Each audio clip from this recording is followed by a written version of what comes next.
What is going on, Amazon sellers, and welcome back to the weekly live Q&A show and news show built just for you guys. I'm Chris Grant, along with my Emotionarius co-host, Chris Rasick. That one, I'm telling you, man, this book was a fantastic purchase for $12.99. I like think that it was $12.99. I like that on the show notes. The Google Docs thinks it's misspelled. Like that's how right unique that one is. It's fantastic. I mean, to be quite honest, sometimes I have to put the phonetic spelling, and that one's always my favorite. Chris, how's your week going, man? My week's good. This has been. I always love it when our theories come true. It's been a strong January. Yes, I would agree with that.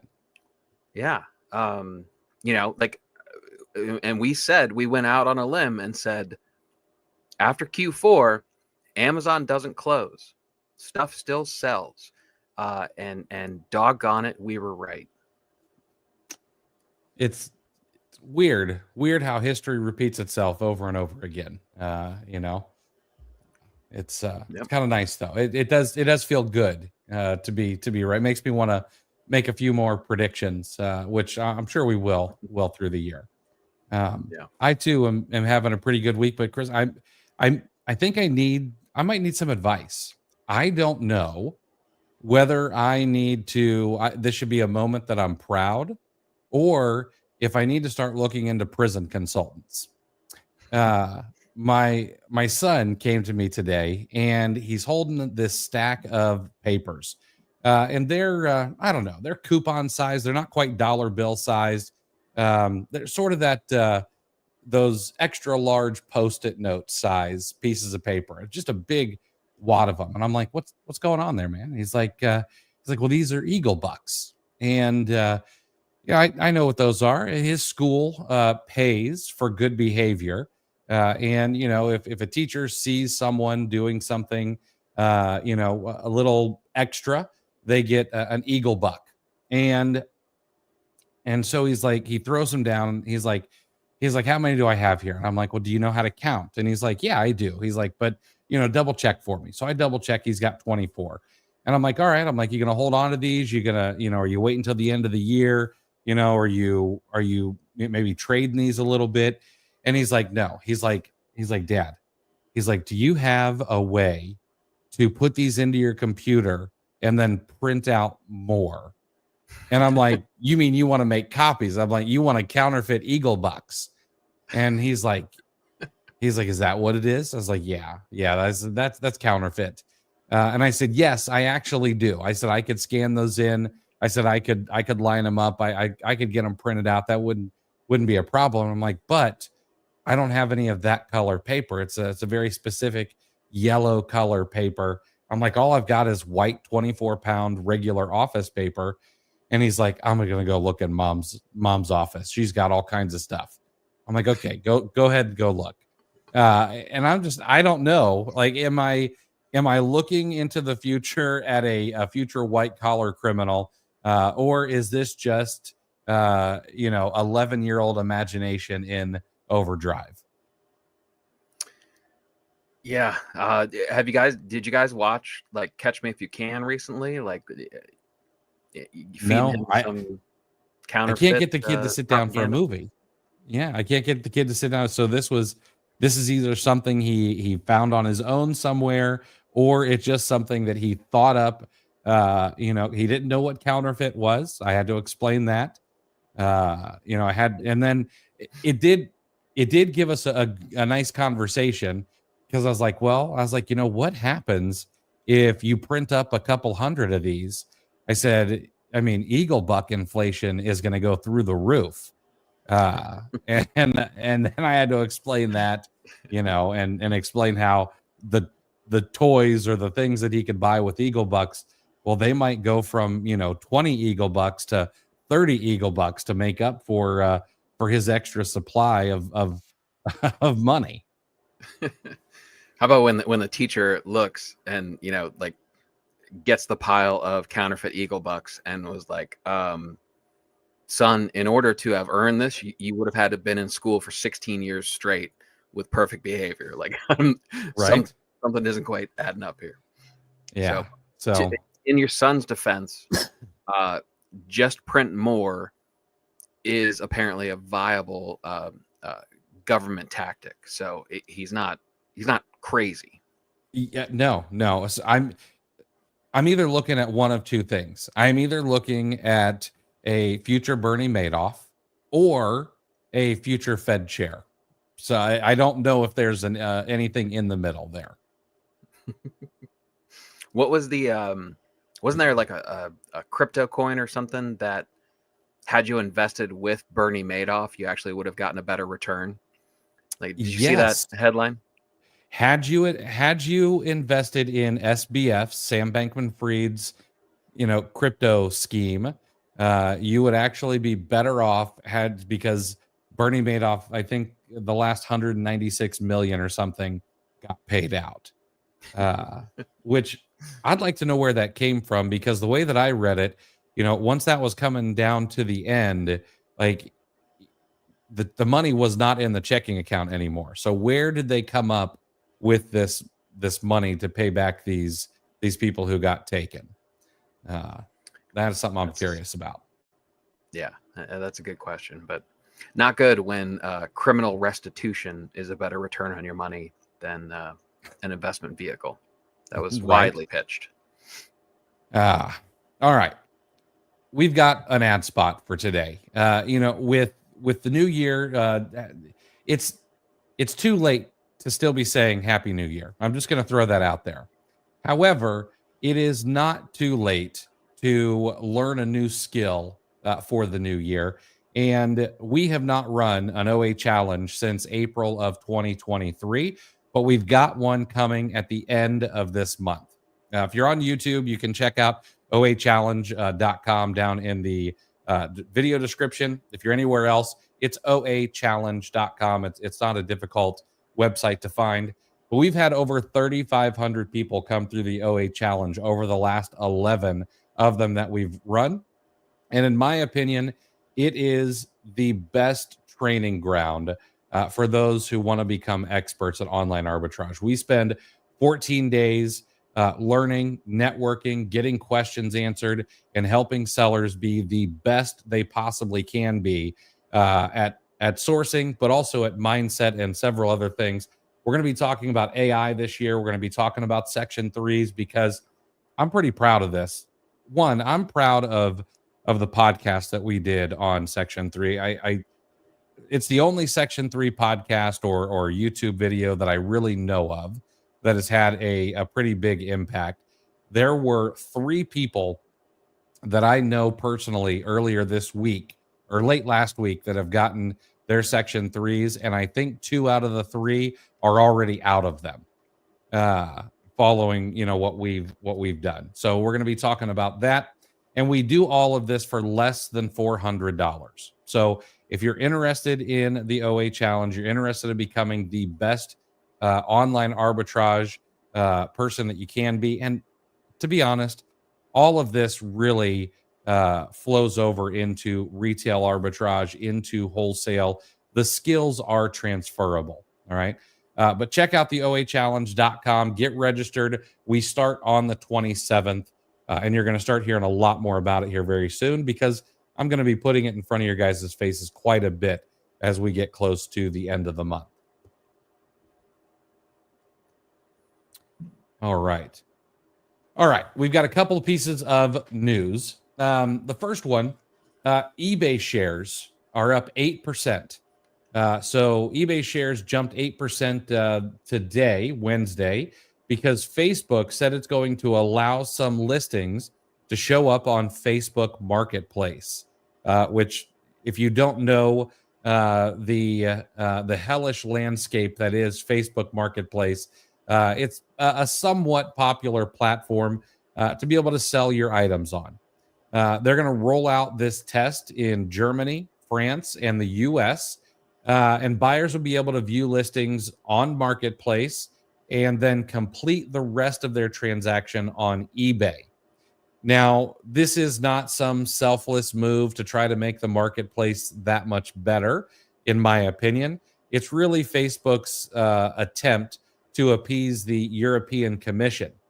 The European Commission, this executive body of the European Union, fined Facebook 797 million euros. That's 821 million real dollars in November for tying its marketplace product to the main Facebook app. And so this is their way to try to beat that back just a little bit. I don't know. I've seen some people say this is amazing. This is going to be awesome. What do you think? I can't wait for eBay messages to pop up where, "Hi, is this still available?" And then the potential buyer just ghosts you. Like, I can't wait to get that also on eBay. No, look, as I use eBay as my primary avenue, marketplace to move my death pile, my returns, and stuff like that. So, from my perspective, more traffic to eBay is definitely a positive, a big positive. So, that brings more eBay or more eyeballs to eBay. And that was tricky. Net positive in my mind. I don't understand. Do you understand the logic behind the EU's problem with Facebook? Like, what's the issue with Facebook Marketplace being tied to the Facebook app? I don't really know what the deal is there. They didn't really talk about it in the article that I read, and I didn't go looking either because it seems silly. I mean, why would Facebook marketplace not be tied to the Facebook app? Why would they have a separate app for the Facebook marketplace? It just doesn't make sense. Right, exactly. You know what? When I saw this headline, I did see this come earlier across. I didn't read it right away, but when I saw the headline, I assumed it was a proactive move on eBay's part to expand their reach. So that's what confused me when I actually saw the article and that it was primarily reactive, based on trouble that Meta's in. Yeah. I don't know. I don't understand why this pumped eBay's shares. I mean, I don't see it being that great. Maybe a few new eyeballs, maybe it gets a couple of new buyers, but I don't know. I mean, what's the sales volume on Facebook Marketplace anyway? That's a good question. Where it would fall relative. It's a little late for this, but you know what I did? I've been watching some of my old like eBay videos, people that I watch on YouTube, and there was a concept that I need to remember for next year. And there are these sellers. They primarily sell on eBay, but they were ramping up Facebook Marketplace listings as the shipping window, as Christmas approached, got tighter. They actually ramped up in person, porch pickup, meet you in a Walmart parking lot kind of Facebook Marketplace sales to kind of extend, their sales pre-Christmas. I thought that was a really interesting concept. Yeah, that is an interesting concept. Interesting. Mm-hmm. Let's move to one of my favorite things. I love articles with a bunch of numbers. And before we get into this, if you guys have questions, we are also here to answer your questions. So, see, we've got a few more folks piling in. So, if you have questions about Amazon, about online arbitrage, retail arbitrage, etc., make sure to pop them into the chat, and we will get to those as soon as we're finished going through the news. Holiday online retail sales. This past holiday season, from November 1st through December 31st, online retail sales rose 8.7% year over year. So we finally got some concrete numbers. It was a record $241.4 billion, not adjusted for inflation, according to the most recent numbers from Adobe Analytics. Now, MasterCard also has their Spending Pulse, which tracks spending from November 1st to December 24th. And they found that online sales rose 6.7%, while in store sales rose only 2.9%. Now, if I'm not mistaken, MasterCard Spending Pulse, that is just spending on actual MasterCard. It is not like an entire marketplace where Adobe Analytics, they track all of the inner tubes. Shopping on phones also hit a milestone. 54.5% of online transactions occurred there, up from 51.1% in 2023. Again, I don't understand it. I bought my wife some new shoes last night. She sent me a pair of shoes that she really wanted, and I got up out of bed at 11 o'clock at night, walked to the computer, and ordered the shoes. I don't know. Am I getting to that age or, well, I don't know. Don't answer that. Grocery was up 12.9% to 21.5 billion. And cosmetics was up 12.2%. There's a little something for the people who hate that category anymore. Was up big time, double digits to 7.7 billion. And those are the two categories that had the strongest growth in online holiday shopping. As expected, though, more consumers than ever financed their holiday spending using Buy Now, Pay Later. Buy Now, Pay Later drove 18.2 billion in online spend, nearly 10% or 1.6 billion more than last year.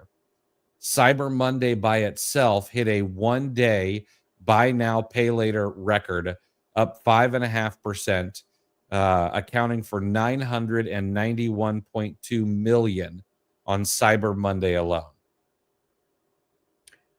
$991 million processed through Buy Now, Pay Later just on Cyber Monday. That's just on Cyber Monday, the day that did. So, I'm going to break the rule here of public math, but 1 divided by 13. So almost, well, let's call it 7.5% of total sales on Cyber Monday were through Buy Now, Pay Later. That is incredible. That's the bubbliest bubble that I've heard of in a long time. We don't have it on the list, but there is an article that they're trying to remove medical debt off credit reports, like completely. Mm-hmm. And so imagine the timing if they remove the medical debt just in time for defaulted Buy Now, Pay Laters to replace it.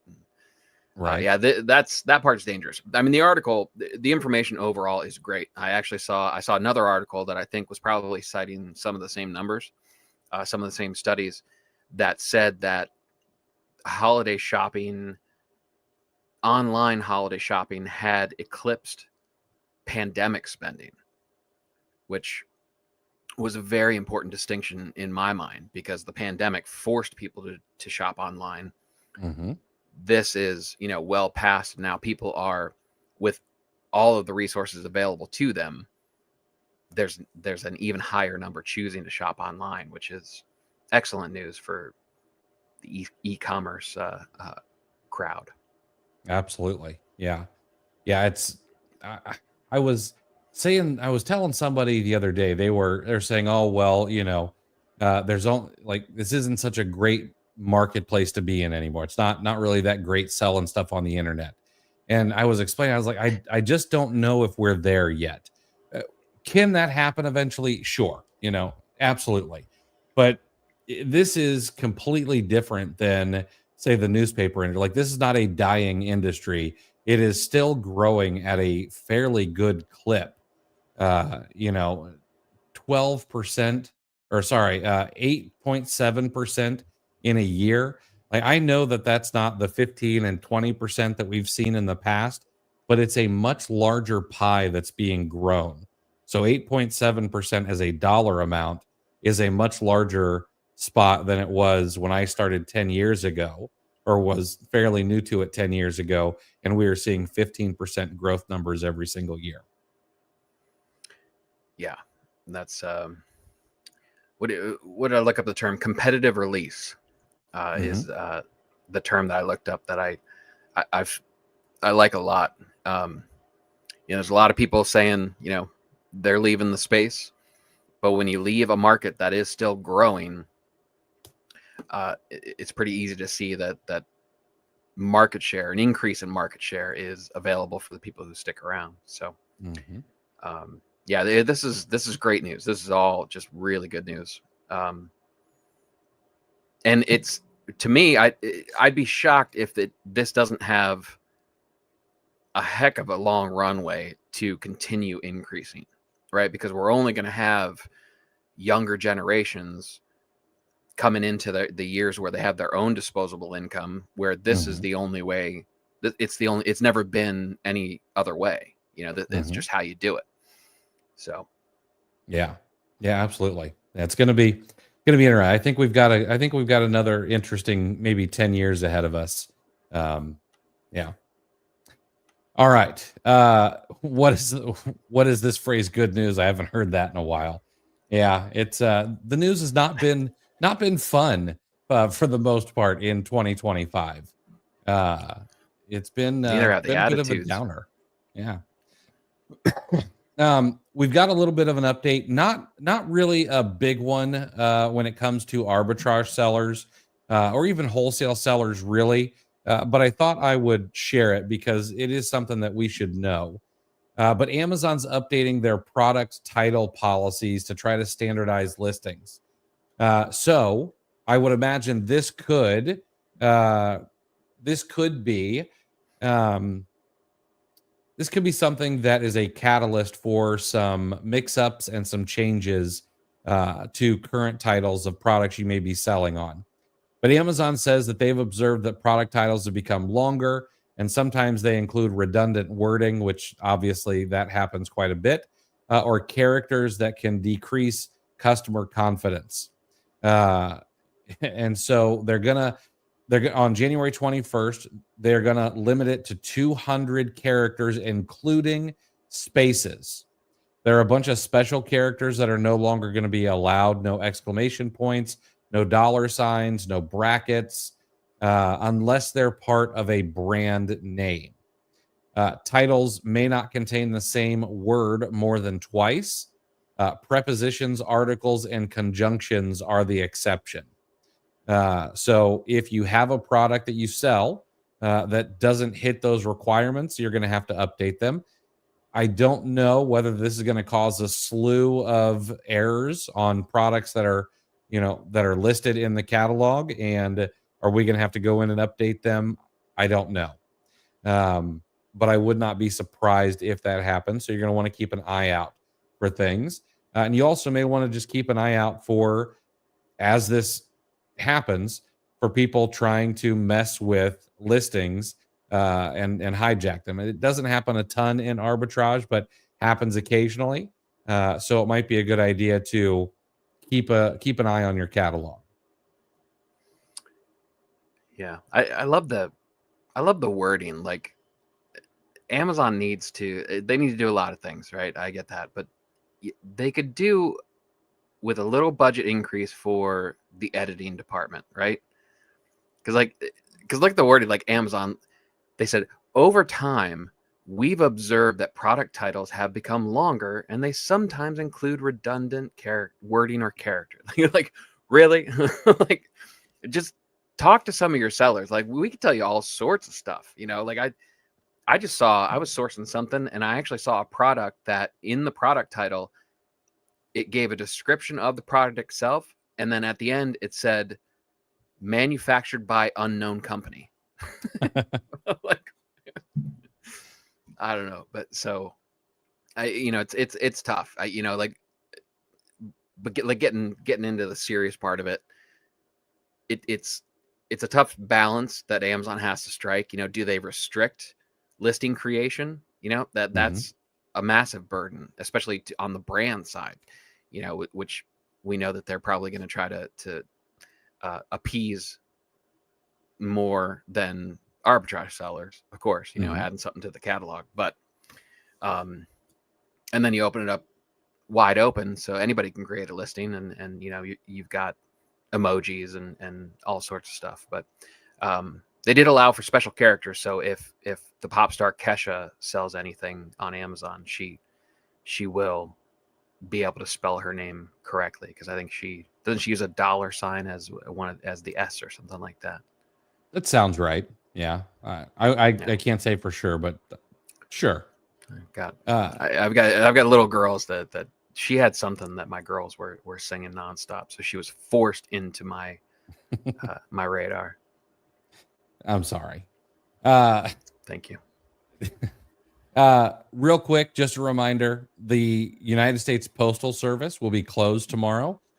So you're going to want to do whatever you need to do, whether that's set your store to vacation mode for any merchant fulfilled items that you have, or ship UPS or whatever it is. But January 9th, USPS is going to be closed. Amazon says that there is a fix, and that they're not going to have sellers in trouble for this kind of thing. That is according to Amazon Seller Help on Twitter. But there's nothing in seller news about it. There's nothing that was emailed out. So I can't say for sure what the fix is. They just said there is a fix. But USPS is closed tomorrow, January 9th, in observance of the passing of Jimmy Carter, which I didn't know this, but he is the longest living U.S. president ever. No other U.S. president has made it to 100, and Jimmy Carter did. Makes sense now that you said it. I might not have, might not have been able to figure that on my own, but because he was 100, right? Didn't he hit? Yeah, he hit the century mark, right? Yeah, he was 100 in like a week and he was really working on making sure he hit 100. Yeah, I did. Now, this is something in my blind spot. Does the USPS, do they do this when presidents pass away, or was the USPS and Jimmy tight? No, I don't think that the USPS and Jimmy were tight. I do believe that if a head of state it lies in state in the capital, and they close the federal government, then the USPS goes along with it. Okay. I don't remember. I can't remember the last president who passed, so I can't remember if this is normal or not. All right. Last big announcement, and then we'll start answering some questions here. I posted this on Facebook, posted on Twitter, sent an email out, but we've got to mention it here. 3 Colts made a big announcement. Now, if you're not sure who 3 Colts is, they own the softwares Tactical Arbitrage, Inventory Lab, among others. But beginning in February, 3 Colts is introducing something called Seller 365.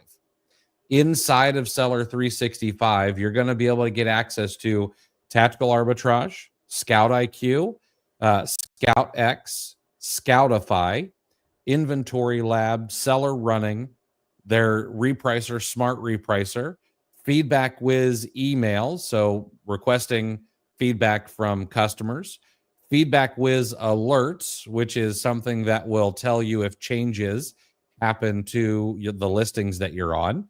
I actually just turned that on for myself. Feedback Whiz Profit Analytics, and Inventory Lab Accounting. This is going to be a total cost of $69 a month. It's going to cost the same as what Inventory Lab currently costs. There will also be a $79 a month tier for teams up to 10. So that'll be for the people who have VAs, you have a prep center, etc. If you already have multiple of these tools, you'll be able to switch and get the better price. If you have paid in advance, if you paid for a year of tactical arbitrage, paid for a year of inventory lab, etc., you'll be able to switch, and that money will go as a credit to Seller 365. Any tools that they acquire in the future are going to be added to this bundle, and I'm told that the prices are going to be locked in.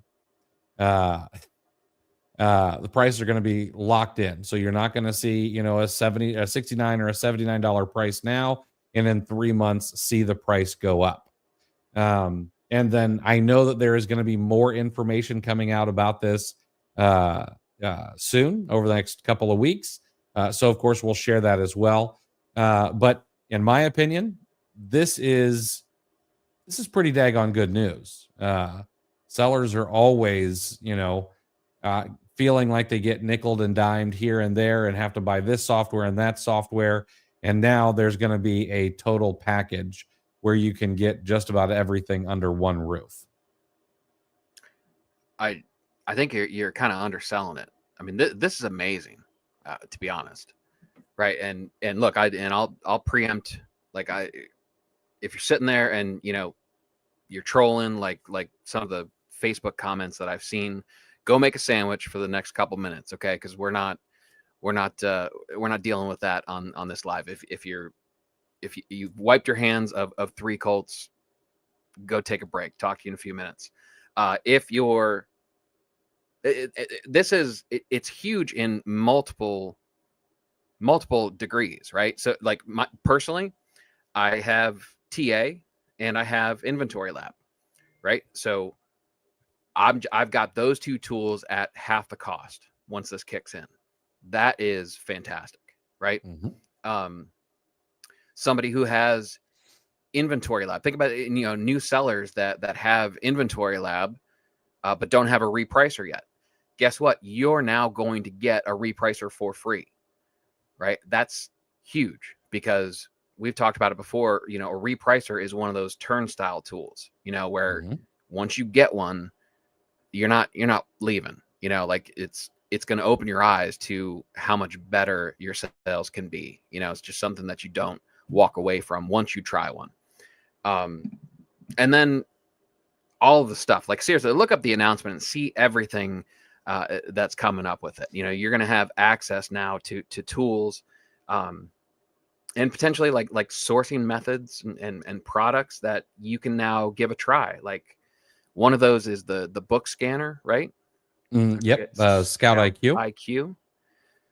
You want to dabble in some books if you've always been curious about it. Guess what? You can now do that for free.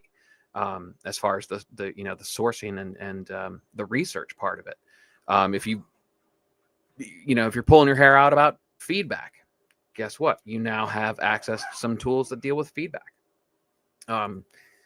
Inventory lab accounting, I don't even know what that is, but it sounds great. It's certainly, I assume it's an added layer of documentation on your numbers, which, unless this is your first time here, we talk about knowing your numbers just about every time we go live with anything. So, I mean, yeah, this is terrific. It's almost, if I didn't see it from Yoda himself, it almost, this would be one of those too good to be true kind of things, if this has popped up as a rumor before they officially announced it. And people, I did see Yoda, which and shout out to Yoda and the 3 Colts crew. They opened up their inventory lab Facebook group, and they are extremely active, answering questions, trying to work through the changes that Amazon put in place. They've been extremely responsive, to a much higher degree in the near term, and just recently. So got to give them some credit there. But I did see Yoda say that if you're now this $69 plan, the TA portion will be the online arbitrage, right? Which is, products search and reverse search and stuff like that. So if you have the full suite, he did say that there's going to be a pro version coming later on. That's going to be further on down the road. So, so don't think you're going to have to take a a slimmer version of TA to take advantage of the pricing. Yeah, overall, this is great. Yeah, I think it is. It's going to be a net positive for the Amazon community, in my opinion. Um, and so Ryan has a question here. Do you know how they're going to handle the price if I'm grandfathered in at $45 TA full suite price? I don't. That's going to be something you're going to have to bring up with them. I'll give you my thought on the matter, though. You're going to get Inventory Lab and all these other tools. My guess is they're just not going to be able to keep that $45 price because, I mean, you're going to get access to everything. Like, you're going to get the whole suite. So I doubt that you're going to be able to keep that $45 plan. I mean, you don't have to switch. That's the other thing. Right. If you don't want everything else, you can keep what you have. So yeah, but I mean, looking at the list of what's coming with it, I feel pretty safe thinking that you're going to find $24 a month worth of value in it. Yeah, I think so. All right, let's answer some questions for you guys, and let's see here. Oh, I saw Nate say, yeah, we've got to redo Tactical Arbitrage Academy for the second time in a year. Yeah, that's yeah, that's not my favorite thing, but that's all right. We will persevere. Okay. Siraj, do I need any certificate if I want to sell supplements that are made in China? I would highly suggest not selling supplements that are made in China. It just is, it's probably not a good idea. There are way too many stories of counterfeit supplements coming out of China. And especially if you mean, like, if you're looking to, buy some supplement that is a name brand from a place like AliExpress or Alibaba or something like that, don't do that. If you want to sell supplements, I would suggest buying them from retailers here in the US. And if you're talking private label, there are so many manufacturers in the US that are GMP certified and all of that. Go that route. I would not go the Chinese route. Syed, if you've got a listing that has the brand on it and there's not a red flag and you are also getting profit, will you jump on it? Sometimes. If I can see that, there are there are like 5 to 10 to 15 sellers, and it's up and down on a particular listing, and the brand is one of them, I might go ahead and sell some and see what happens. But if I see that it's just the brand and one or two other sellers, then I may end up staying away. That does make me laugh, though, when you can source it from the brand on their own website and it's profitable, and the brand is also on the Amazon listing, jacking up their own price, about $25 a bottle or something. Like, yeah, I wonder how they get away with that. Yeah, like, isn't that price gauging? Isn't that what people get mad about? It's exactly what it is. And the other thing is Amazon, like, that's against Amazon terms of service. So I don't know if they just didn't read Amazon terms of service or if they're just ignoring them, hoping that Amazon's bot doesn't pick it up.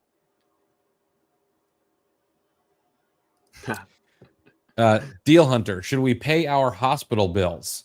I think Nate got the answer right on that one. Those are completely optional. No, actually, on a serious note, on hospital bills, I have done this multiple times. Negotiate. You should not be paying $325 for an acetaminophen, but that's often what gets billed for a Tylenol. Plus like an oral delivery fee for the cup. And so you should be negotiating. I have gotten medical bills from hospitals down like 87%, I think, is my best one ever. And paid in full, and they were happy with that. Certainly says something about the state of medical billing, though, that we actually have to turn a blind eye officially, decreed by the government, instead of getting it right. Right. I saw something interesting there, and this is an aside, but apparently there are more MRI machines in the city of Pittsburgh than there are in the entire country of Canada. That's so random, right? So like, Canada is supposed to be like good on the healthcare front, right? Or at least they have. Yes. They have healthcare for everybody. They have free healthcare for everybody. I think that's what it is. I don't know. I see it 50-50 whenever I start reading the debate comments that I shouldn't read. And when someone talks about it, 50% of them are like, oh, well, it takes me 6 weeks to, see about a sprained ankle. And other people are like, no, it's the best in the world. You guys don't know. So I have no idea whether it's good or bad. Yeah. I mean, if it's free, but they're still using like leeches and shit, like, yeah, you'll be fine. We'll do a little bloodletting. Don't even worry about it. Isn't bloodletting what killed George Washington? Yeah, it is. So sorry, Corey. My LLC is a single member LLC. I'm getting the impression Amazon sees this no differently than a sole proprietor, which makes me think I don't have to change any information in my Seller Central account. While I'll certainly want to swap out credit cards, bank accounts, I don't think I'll change anything else, including the insurance. Would you both agree? So that is the case. A single member LLC is treated like a sole proprietor when it comes to Amazon. You're supposed to fill out your name and so on and so forth. The difficulty with that, and why you're going to have to use a little bit of your own risk tolerance here, is I see a lot of people go in there and put their LLC name anyway to try to hide their own personal name from their storefront. So it's up to you whether or not you want to try to pass it off as your LLC name or your personal name on your storefront going through the tax interview. But if you're okay with that, yeah, just swap out credit cards, bank accounts. I wouldn't worry about the insurance or anything like that, because you're going to want to tell your insurance agent, but you shouldn't have to change out your COI until next year.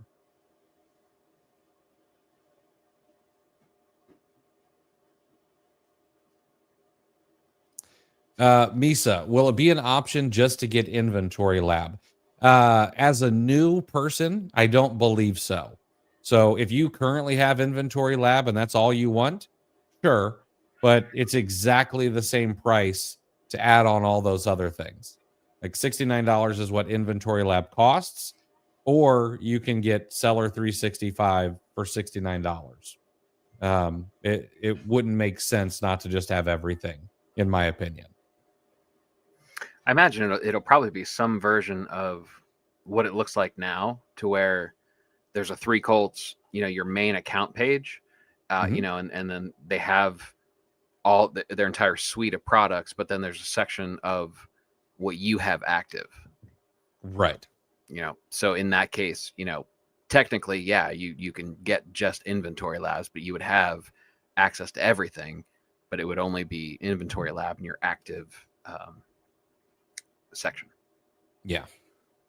Butalit over on Instagram. If an ASIN has a UPC listed on the listing and you look it up on GS1 and it shows that a completely random company owns the UPC and not the brand or manufacturer, would this disqualify you from buying? So, in my opinion, no, it would not disqualify me from buying. There are millions, possibly over probably hundreds of millions of ASINs on Amazon where the UPC is not correct. And so for me, the UPC is one of those things that's very low on the totem pole of things that have to match for me to want to sell a product. Um, Honestly, I think I really only check the UPC like if I'm not 100% sure if the items are the same. So like if you're looking at say you're looking at some door hinges and the door hinges come in a in two different versions. So there's like a version 1 and then version 1.12. That's really the only time I'm looking at the UPC to see if I'm matching it to the right ASIN. Other than that, it's just not a big deal for me. Yeah, because there are stories of companies that have reused UPC Mhm. codes on different products within their own company. And Mhm. then you also have the factor of, like we talked about earlier, the ability for anyone to make a listing. So you have to allow for fat fingering and just flat out getting UPCs wrong when the listing is created. So Yeah. Heck, I remember there was a time when sellers could go in and make changes to listings almost at will. Um, and it was a frequent practice of some sellers to change UPCs. They would buy thousands of UPCs off of eBay and they would go into some of their best selling listings and they would change the UPCs to ones that they bought from eBay to try to hide them when you go out and scan. And the reason I found out about this is because one summer I had a sourcing competition with a mastermind I was in, and I sold something like 220 Funko Pops from Walgreens. And about halfway through this sourcing competition, when I would scan the UPC of this Funko Pop, it would no longer pull up in my scanning app. And I'd have to start looking for the title. And I found that the UPC had been changed uh, to hide it from people using UPC scanners. Um, so that's going to be all over the catalog. now the follow-up question is, will it be Luke or Corey that asked if that was back when you sourced by candlelight? Right. It's funny. We joke about me sourcing by candlelight, but one of the things that has gone out of fashion that I think really needs to come back, especially for people doing retail arbitrage, is a laser UPC scanner. Everyone just uses their camera now, and whenever I see someone using their camera scanning UPCs, I'm like, do you guys know how much battery you are wasting and how much time you're wasting? Like I could sit and scan an entire rack of clothing by the time you get through, one row of Nike socks at TJ Maxx. It just doesn't make any sense to me. No. All right. And you should be manually typing in the products anyway. So Absolutely. you'll Absolutely. find far more products that way. I agree with you 90% of the time. The only time I would disagree on that is for something if I was a TJ Maxx clothing uh person, I think I would only do UPCs because of how much there is to get through. Um Yeah. Yeah. but No, yeah, if it becomes inefficient and you can't review as many products, if that becomes an issue, then yeah, absolutely. But yeah. But I'll tell you, like, so we used to source a ton of bras from TJ Maxx, Ross, Marshalls, and sourcing by title.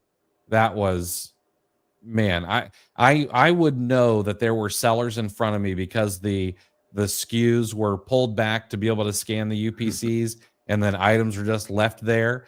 And I'm like, hey, you guys are just leaving money just sitting around because I know that they were not typing in the title. Because yeah, I get it. It's kind of weird. A fella like me just standing in front of the brawl rack for for an hour and a half. especially if you use voice to text. Right? Playtex 38 double D. like people were wrapping their arms around their kids walking away. Yeah. Umair, hopefully I said your name right. You had a guest in one of your podcasts that handles returns and lists them on eBay. What was the name of that company? It was Axiom Prep. Axiom Prep. AXIOM. Excuse me. There's also another entry into the space. If you're on Twitter, go look up Zach Altmaier. I don't know if he's got the link out yet or not, but I know that he is entering that space as well. And he's a great eBay seller. So I meant to look that. You mentioned that before, and I meant to look that up because I hadn't heard that. I'm gonna have to be on the lookout for when he. I don't know if he's made that public yet. So whoops, if that's the case. But I know that him and I had chatted about it. Nice. All right. Arbitrage Hero versus Tactical Arbitrage. Any thought? Yeah, I used Arbitrage Hero for about 2 hours. And then I immediately canceled the trial and have never logged in again. It was not great. Carrie, can I pay for the OA challenge with Eagle Bucks? You can pay. It's going to cost you double. But yeah, I'll be okay with that, and I'll just filter those onto my kid. Amar, if a customer orders FBM with $20 expedited shipping and then returns it, does Amazon refund the expedited shipping? No. You are out of luck on that. That is just part of being a retailer. Oh, sorry. Do they refund it to the customer? Yeah, you have to pay return. Well, you have to pay return shipping. Now I'm not sure. I will have to check on that because I don't sell enough merchant fulfilled to be able to say with 100% certainty. So I'll check. Isabella, would you recommend to sign up to Vico? Is there a catch somewhere since they want to give you credit on shipping fees? Nope. No catch. Not that I'm aware of. I would absolutely use Vico. It's been great. Make sure to use a credit card that gets you extra points on shipping purchases. The credits are nothing to write home about using Vico. You're going to get 5% like your first 2 or 3 shipments, and then on the rest of them, it's going to be just a very, very small amount of money. But it's still worth it. Deal Hunter, if you have a listing with the owner as the only seller, could I play dumb and send my 10 items to Amazon to get rid of my inventory or keep them for FBM than eBay? If it's been one seller for a long enough period of time, I probably would end up not selling on that listing. They may not file an IP complaint, but you don't know how aggressive they're going to be right out of the gate.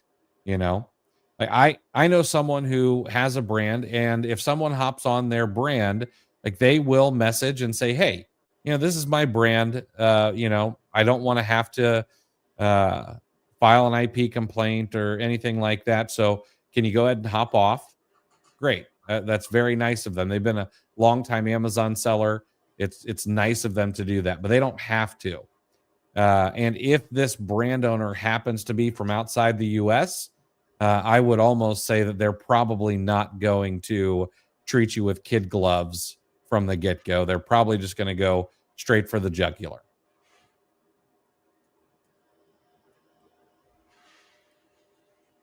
Syed, how do you deal with listings having only 2 or 3 sellers only with no red flags, but 1 or 2 of them are giant sellers? Should we jump on such listings? Maybe. That's a hard one without like looking at an exact listing. If it's a pattern, if it's a Fortress Brands or a couple others, I'm probably going to stay away. If it's another seller and they've got 3,000-4,000 feedback and they've been on the listing for 6 months, I might still hop on it, but I'm going to want to see some movement in the seller count. If it's just one or two other sellers and they're big sellers and they've been on it for the past 2 years by themselves, those might be two exclusive sellers of the brand, and they may have the ability to send out threatening letters. They may have the ability to file IP complaints for the brand, and I just don't want to deal with that.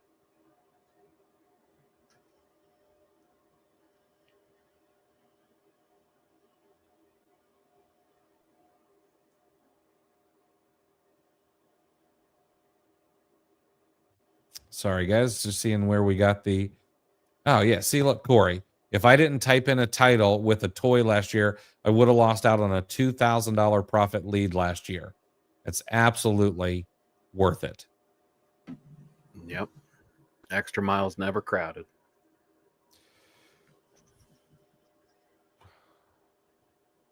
All right. How do you deal with sellers with thousands of products with hundreds of thousands of seller reviews? What strategy are you using while stalking those? I'm not stalking those sellers.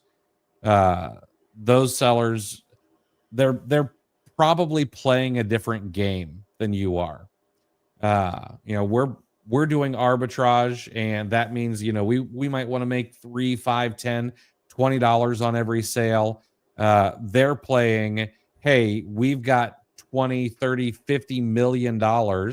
Let's go buy wholesale. Let's make 25 to 50 cents per unit, but let's sell 10,000 units a day.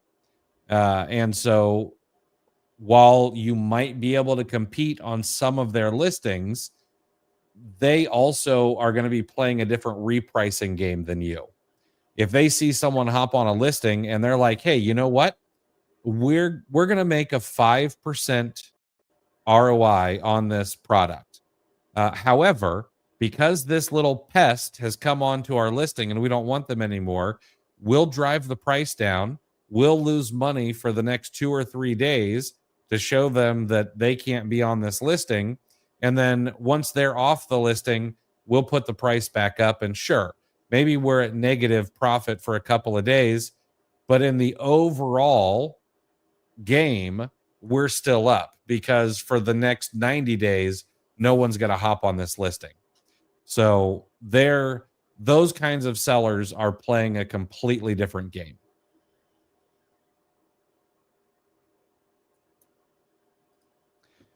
Deal Hunter, which one do you recommend? An item with a high ROI and low profits, or an item with a low ROI but a high profit? I would need more information. Would I take an item with a high ROI and a low profit? Let's say I can get something that gives me a 50% ROI, but it's only a 50-cent profit. Would I sell that item? Yes. If it's high velocity, if the prep is easy or non-existent, and if I could sell 50 or 100 every single month and the price never changes. Now, I've got an example like this. I used to sell a product. It was always priced at $9.99. It didn't go up. It didn't go down. We were selling 200 or 300 units a month. I made about 75 cents in profit. All I had to do was put them into a box and case pack them and throw FNSKU labels on them. No poly bag, no nothing. Just send it in. It's good to go. I would do that all day long. But would I want something that has a high profit with a low ROI over that item? Again, depends. If it takes more work to prep, if I need to put it in bubble wrap, and I need to put it in a poly bag, I need to put an FNSKU label on it. Maybe it needs an overbox and a ready to ship label. I would want that to be a high profit. I don't necessarily mind that it's low ROI as long as it's going to sell within a decent amount of time. So kind of depends, I guess. Yeah. This is essentially a question of, do you want to sell higher priced items or lower priced items? Mm-hmm. Because I mean, essentially, it's tough to consider that in a vacuum without considering velocity, of course, because there's going to be pitfalls to each one. Like you mentioned, you have to factor in, obviously, the velocity, how often something's going to sell. That's going to factor into the decision. Prep, how much time it takes to prep definitely factors in. Low ROI but high profit, that means it's expensive and you got a pretty thin margin. Returns are going to be far more painful on those. Mm-hmm. So again, that ties into velocity. Can you sell enough of them to absorb whatever the return rate's going to be? Yeah. Syed, can I come with examples of ASINs? Sure. Yeah, you could bring some examples of ASINs. We don't mind doing that. Quote of the year nominee: the extra miles never crowded. Yeah, I like that one. I wish I could take credit for that. It's bastardization of another quote that I've read that somewhere. Syed, I see many sellers have a lot of listings where Amazon is consistently in stock and never going out of stock. How are they making sales, and what are your thoughts? Syed, I know that you're going to be in the OA challenge, and so we're going to dive into this. But the data on Keepa is not 100% accurate. It is directionally accurate. So if Amazon is on a listing all the time, it might show that Amazon's holding the buy box 100% of the time. That's not actually the case. There might be a regional buy box where a third-party seller is getting the buy box. There maybe Keepa is only checking that listing every couple of hours, and there might be a 30-minute window where third-party sellers getting the buy box and making sales. So if you see the number of sellers moving up and down, even with Amazon showing in stock and holding the buy box 100% of the time, chances are other sellers are making sales. Matter of fact, if you go in and look at some storefronts, you'll see that 60% of their listings are on listings with Amazon in stock. And they're using FBA and they're making sales. So it's a little bit granular, but we're going to get into stuff like that during the OA challenge. That's an interesting point, though, about regional buy boxes. Mm-hmm.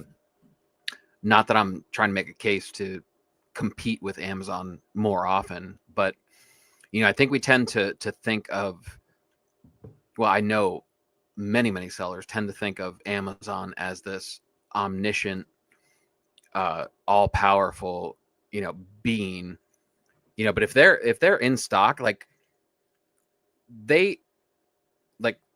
getting inventory to different fulfillment centers and executing their plan to have inventory spread in optimal locations, that's a cost, right? Like they have to do that, and when it's third-party sellers, they're going to, relay that on to us as much as they can, but they have to do it for their own inventory. They can't just do it for free. It's not, they don't have all of the old banking vacuum tubes, where their inventory is underground and they can just shoot it out, or manifest it Star Trek or Jetson style. Like they have to deal with their own distribution of their own inventory, and I don't know, we shouldn't assume that they have it perfectly dialed in. The length of time that some of our inventory stays in FC transfer and whatnot, should dispel that myth. So yeah, that's interesting about regional buy boxes. That's Amazon. Why wouldn't Amazon have their own challenges with their own inventory as far as optimization? Absolutely.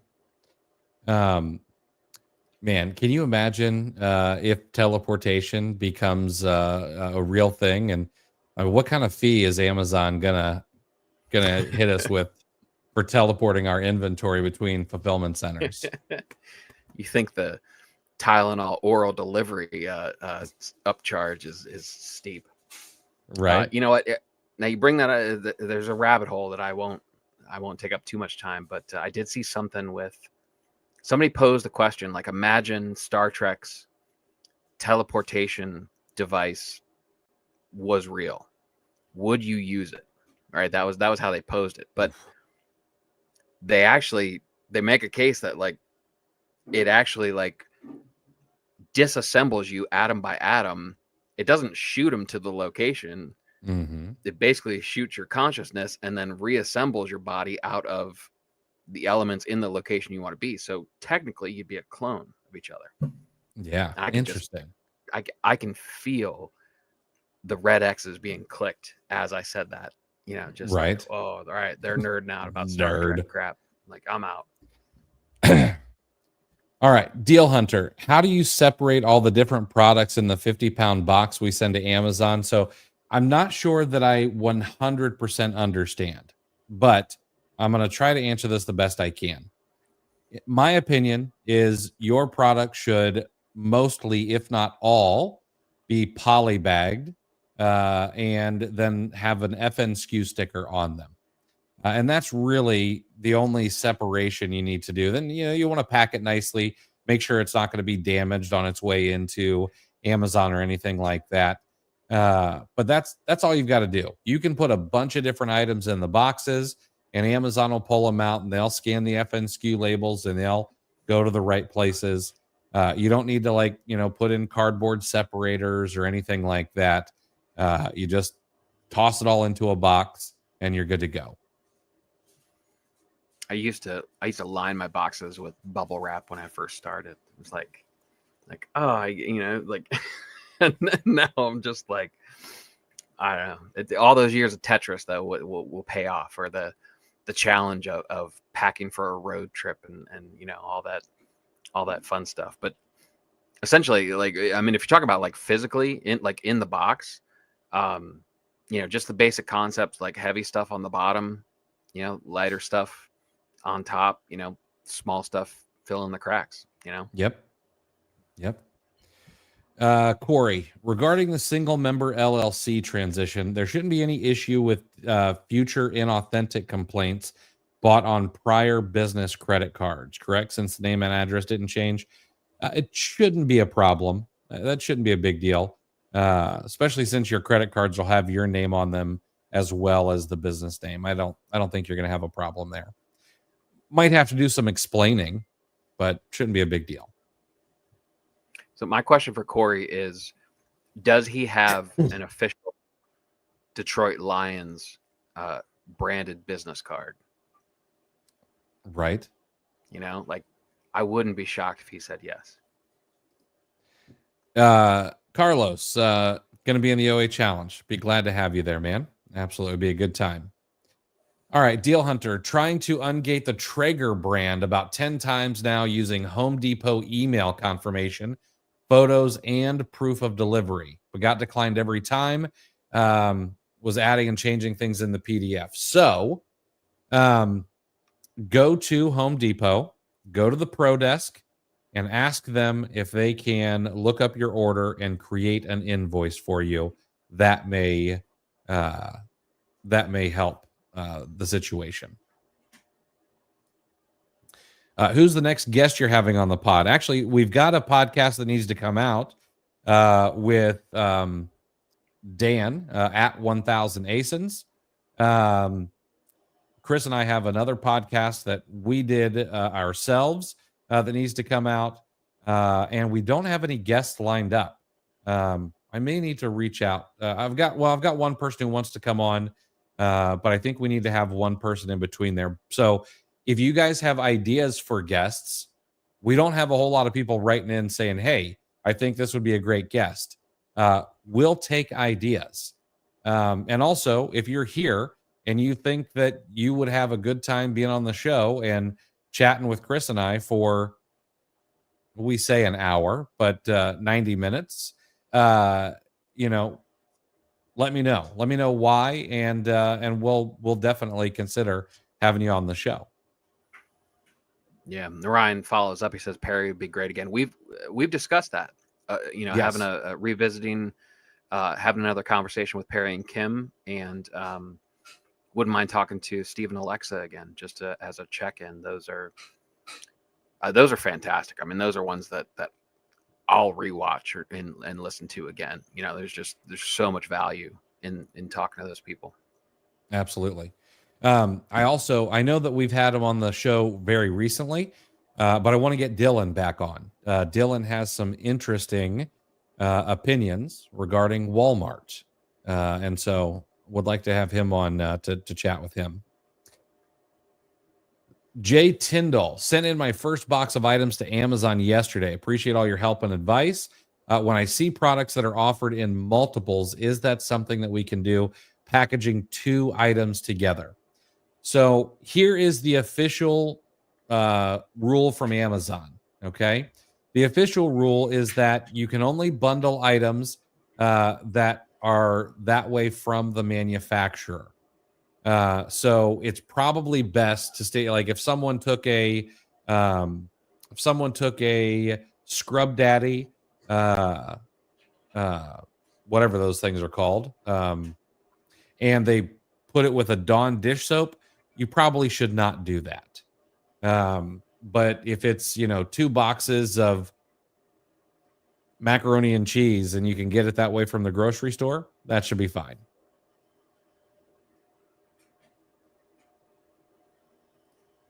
Umair, we answered this question already. You're looking for Axiom Prep. Axiom Prep is who you're looking for. Ab, not sure if you answered this earlier. What's your take on? Yeah, we talked about that. So, any reason for this quite astonishing discount? Would you advise still keeping Aura? I am going to use Aura because I am a friend of Dylan's. I'm a fan of what they're doing. I like Aura. So I probably will not move over. Will I test out Smart Repricer? Yeah, I will. I'm not one of those people who will never test anything new. Why are they doing this? Economies of scale, number one. Trying to listen to the customer and what the customer wants, number two. And to be quite frank, it's not the everyday seller. It's not the arbitrage seller that Free Colts makes their money from. They've got other customers as well, and so they can afford to do this. Corey, let's do an interview Friday during the Ohio State game. No, that's not going to happen. I don't go in public during those games. Right. Jorge, can I get bad ratings removed from my seller account? I totally screwed up an ASIN. Lesson learned, but am I stuck with those 1-star reviews forever? If you legitimately made a mistake, yes, you're probably going to be stuck with those reviews. Good news is sell more products and they'll likely get pushed down the list. And the other good news is nobody really reads those anyway. All right. Thoughts on the PayPal Honey deal? I don't know as much as I should know about it, but they did a bad thing. They should not have been doing what they were doing. I've never been a user of Honey. I never really cared for it. But it's going to be bad if the public really figures it out. We'll see whether or not this turns into some sort of lawsuit, which I could see that it absolutely will in the future. Yeah, and as sellers, I mean, if you're doing any kind of OA, I think we kind of default to being protective, or we should be protective of the last cookie before you actually complete the sale, because PayPal, I wasn't really clutching my pearls over this because it seems like sites will use any reason to hijack the affiliate cookie, right? Mm-hmm. If you go, because sometimes I'll have to have like incognito mode or something, especially like if I'm looking at, it's called GCX now, I think, gift card exchange, but it used to be Raise. they hijack your affiliate codes. So if I had already clicked on and top cashback, they are like, they'll bail at anything, like you'll lose their cookie. I mean, there's, that thing's gone, so top cashback has to be the very last click before you submit your order. But, gift card places are trying to get your affiliate cookie. Cooper, if they have their coupon codes hidden. So if you click on to see the coupon code, that is actually a click that puts the Cooper affiliate cookie in place, which is going to override whatever you've done before that. It's all over the place. And then the one thing I do like, top cashback is actually letting you know that a little pop-ups popping up. If you have it activated, it'll say, hey, it looks like you've clicked something that lost your cash back, so click here to reactivate, which I do like that. But yeah, there's all sorts of attempts to hijack the affiliate cookie. That's something that I've been very, very careful about for a long time. Absolutely. All right. Whoa. That is very, very kind of you, Corey. That is too kind, my friend. Is your zero button sticking? Yeah, right. If you need me to refund that, you let me know. Shoot me a message, because that seems like a mistake. But Corey, that's very kind of you. We will definitely keep fighting the good fight, and I will not mind buying a little more Ohio State gear. Actually, wearing my Ohio State socks today with my long socks with shorts, because it's freezing down here. So thank you, Corey. Yeah, thank you. 33 and single with no kids. Yeah, I get it. I appreciate it, man. Appreciate it. Chris, over the weekend, I was cleaning out some old things, and I found an old guitar. So I was like, you know what? I didn't want to throw it out, so I decided to sell it. And I actually listed it on Facebook Marketplace, of all things, which I hate, but it was easy. Now the guy came and picked it up, and this guy had no arms, and I'm curious, so I had to ask. I was like, man, how's that gonna work? And he just said, I'm gonna play it by ear.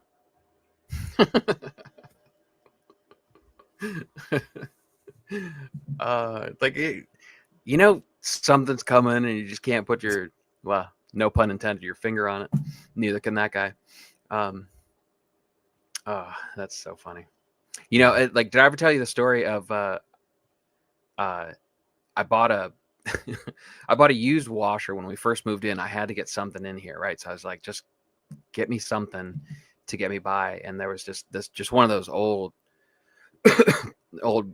just shady looking appliance stores, and and the guy only had it was cut off at the elbow, and I remember telling my wife, I was like, he didn't even help me load it.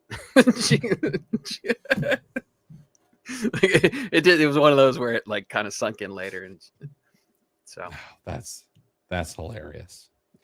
All right, guys, that's the show for tonight. We'll be back next Wednesday. We'll do this all over again. But I need to go take the braised chicken thighs out of the oven feed the kids. So have a great night, everybody. We'll see you next Wednesday at 5 p.m. and we'll do this all over again.